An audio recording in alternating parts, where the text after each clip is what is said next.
Panama's carnival attracts visitors from around the world. But away from the lights, this place is a thriving tax haven. Investors come to Panama for secrecy. You can go to Panama and you can get a foundation or a trust or a company, and you can use those complicated, slightly strange structures to hide and disguise your ownership and control of assets. And now we can see how. An enormous leak of files from this company, Mossack Fonseca, shows the reality of offshore. From outside, Mossack Fonseca looks like a perfectly respectable company. But this is a business that's helped people from around the world break the law.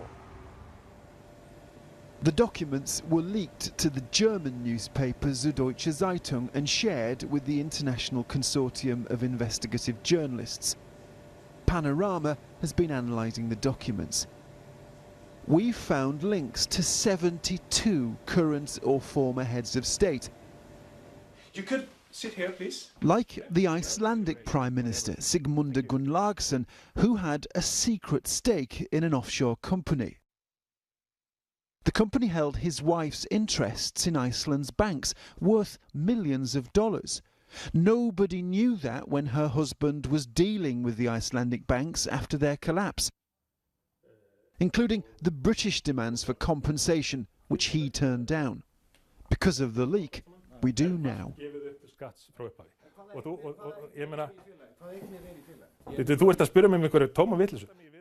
Mr. Gunnlaugsson is today facing calls for his resignation. He says he has not broken any rules and his wife didn't benefit financially from his decisions.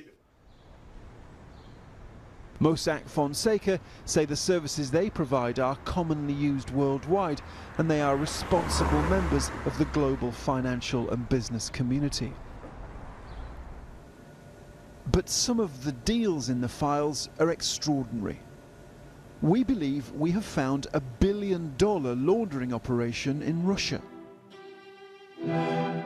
This man, cellist Sergei Roldugin, a close friend of President Putin, was officially the owner of 2 secretive companies which benefited from suspicious deals. For example, an offshore company borrows $6 million. 3 months later, the loan is written off for just $1. Why would anyone want to give all this cash to a cellist? There's nothing that I have seen which would make me do anything other than say, stop, we need to investigate very closely what's going on here. To you, does it look like money laundering? Yes, it does look like money laundering to me, for sure. Mr. Roldugin hasn't answered our questions. Mossack Fonseca say they have a strong compliance record. Through the leak, the world can now see more clearly how the wealthy can hide their secrets. Richard Bilton, BBC News.